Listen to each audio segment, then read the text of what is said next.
विवाह वेदी पर आलोक के साथ फेरे लेते सुगंधा कितनी खुश थी। अपने भावी जीवन के अनेकों सपने देखे थे उसने और अब उन सपनों के पूरे होने का वक्त आया था। सुगंधा की सहेलियां उसकी किस्मत पर रशक कर रही थी। कितना अमीर परिवार मिला है उसे, साथ ही राजकुमार जैसा सजीला दूल्हा, जबकि सुगंधा साधारण नियन नक्श की मध्यम वर्गीय परिवार की लड़की। अंतिम फेरा होते होते अचानक आलोक लड़खड़ा गया। किसी तरह फेरा हुआ पूरा और आलोक बैठकर हाँफने लगा। जानवासे में खलबली सी मच गई। आलोक को पसीना पसीना हुआ देख सुगंधा के परिवार वाले चिंतित हो गए। इधर आलोक के घर वाले घबरा गए और फटाफट आलोक को बारात के लिए बने कमरों में से एक में लेकर चले गए। सुगंधा जी अभी थोड़ी देर पहले अपनी किस्मत पर इतरा रही थी, अब परेशान हो उठी। बेटा सौरभ, तुम डॉक्टर को फ़ोन करो, सुगंधा के पिता अपने बेटे से बोले।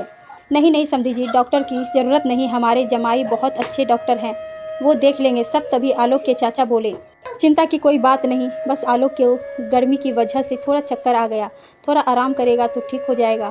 आप लोग इतनी विदाई की तैयारी कीजिए। थोड़ी देर बाद आलोक के मामा आकर जब ये कहा तो सबने राहत की सांस ली। सुबह 5 बजे सुगंधा की विदाई हो गई। तब तक आलोक की हालत भी काफ़ी हद तक ठीक हो गए थे। ससुराल में सुगंधा का स्वागत काफ़ी अच्छे से हुआ। एक कमरे में बैठी सुगंधा का ख्याल सभी बहुत अच्छे से रख रहे थे। सुगंधा को सभी नज़र आ रहे थे पर आलोक नहीं। हो सकता है काम में व्यस्त हो या फिर आराम कर रहे हो, सुगंधा खुद से बोली। विवाह के बाद की कोई रस्म सुगंधा के साथ नहीं की गई। ये बात सुगंधा को अजीब लग रही थी, पर एक तो नया घर, ऊपर से इतना अमीर ससुराल, उसे कुछ बोलने के लिए भी सोचना पड़ रहा था। सुबह से दोपहर, दोपहर से रात हो गई। सुगंधा को अभी तक आलोक के दीदार नहीं हुए थे। रात में भी उसकी ननद उसके साथ सोने आ गई, ये बोल के कि कोई पूजा बाकी है, जब तक वो नहीं होगी उसे भाई से अलग सोना होगा। ऐसे ही 2 दिन बीत गए। सुगंधा को बहुत अजीब लग रहा था कि आलोक उसे एक बार भी दिखाई नहीं दिया। अनजान घर, अनजान से लोग, उसे समझ नहीं आ रहा था अपने मन की बात किसे कहे। मायके में सब बोल वो किसी को परेशान नहीं करना चाहती थी, इसीलिए चुप रही। आज सुगंधा को अपने ससुराल में तीसरा दिन है। दोपहर बाद उसे उसकी ननद ने काफ़ी अच्छे से सजाया और रात होते होते उसे एक दूसरे कमरे में ले गए और उसे बिस्तर पर बैठा चली गई। वहाँ से थोड़ी देर बाद कमरे का दरवाज़ा खुला। उसने निगाह उठाकर देखा तो सामने आलोक खड़ा था। सुगंधा की निगाहें लज्जावश झुक गई। थोड़ी बातचीत के बाद आखिर वो मधुर मिलन की बेला भी आ गई जिसका सुगंधा को 3 दिन से इंतज़ार था। सब कुछ कितना अच्छा था, सब सुगंधा के नाज भी उठा रहे थे। बड़ा घर, इतना अच्छा पति, पर क्या जो दिखता है वो हमेशा सच होता है। कुछ दिनों के बाद सुगंधा ने महसूस किया आलोक काफ़ी कमज़ोर होता जा रहा है। सुगंधा ने 2-3 बार आलोक से इस बारे में बात भी की, किंतु उसने सुगंधा का वहम बोल डाल दिया। उसने अपनी सास से भी कहा, तब उन्होंने उसे इस बारे में ज़्यादा ना सोच हंसकर जल्दी से खुशखबरी सुनाने की बात बोल दी, जिसे सुनकर सुगंधा लज्जा हो गई।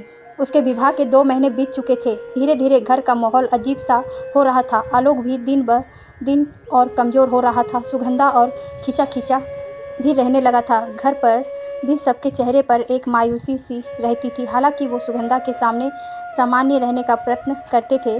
और एक दिन अचानक फिर से आलोक बेहोश हो गया। सबके सब उसे अस्पताल लेकर भागे। रोती हुई सुगंधा ने भी साथ चलने को कहा तो सबने उसे मना कर दिया।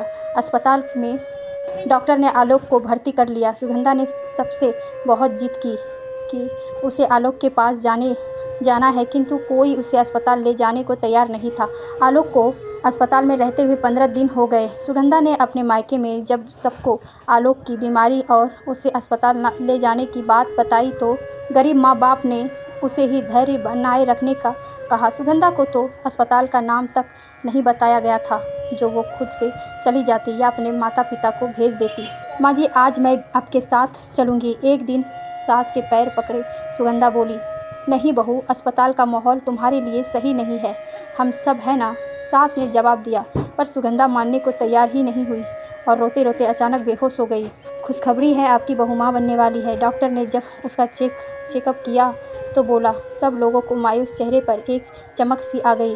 अब तो सुगंधा का और ज़्यादा ख्याल रखा जाने लगा, पर वहाँ अस्पताल उसे अभी भी नहीं ले जाया गया।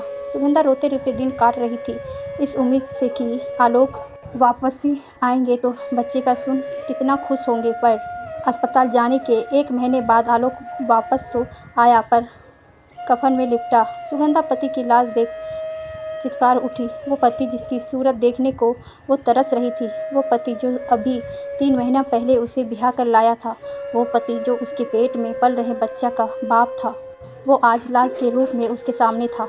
वो रोते रोते सबके पूछ रही थी, मेरे आलोक को क्या हुआ है, मेरे आलोक को क्या हुआ है। पर कोई उसे जवाब देने को तैयार नहीं था। बस सब उसे होने वाले बच्चे का हवाला देकर चुप रहने थे। पर एक पत्नी जिसकी मांग उजड़ गई, वो तो कैसे चुप रह सकती थी। वो तो अपने पति की लाश से लिपटी रो रही थी। समझी जी क्या हुआ आलोक बाबू को? उसके माता पिता ने उसके घर आकर उसके ससुर से पूछा। कोई असाध्य बीमारी थी जिसका पता बहुत देर से लगा और तब तक खत्म हो गया। उसके ससुर रोते हुए बोले। आलोक की अंतिम क्रिया भी हो गई और सुगंधा जिसकी किस्मत पर सब 3 महीना पहले तक रक्स करते थे, वो उसकी किस्मत को कोस रहे थे। ससुराल में रहते रहते धीरे धीरे सुगंधा को पता लगा आलोक पहले से किसी बीमारी से संक्रमित था, जिसका सुगंधा और उसके घर वालों को नहीं बताया गया। उन्हें तो आज भी नहीं पता लगा आलोक को क्या बीमारी थी। माँ जी, आलोक जी को क्या हुआ था? सब जानने के बाद सुगंधा ने अपनी सास से सवाल किया। क्या फ़र्क पड़ता है इससे क्या हुआ था? अब वो हमारे बीच नहीं है तो इन बातों का मतलब क्या? आलोक की माँ नम आंखों से बोली। मतलब क्या है माँ जी? जब आप लोगों को पता था आलोक जी बीमारी हैं, तो आपने उनकी शादी ही क्यों कराई?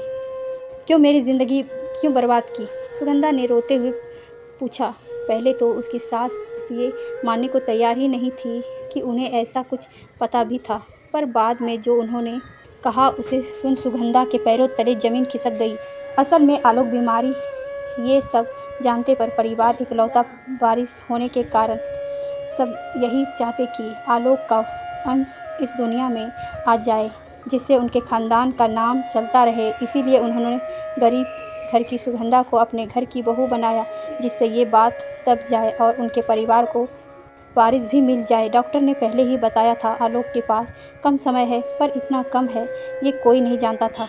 माँ जी, एक वारिस के लिए आपने इतना बड़ा धोखा किया मेरे साथ, और मैं पागल अपनी किस्मत पर नाच कर रही थी।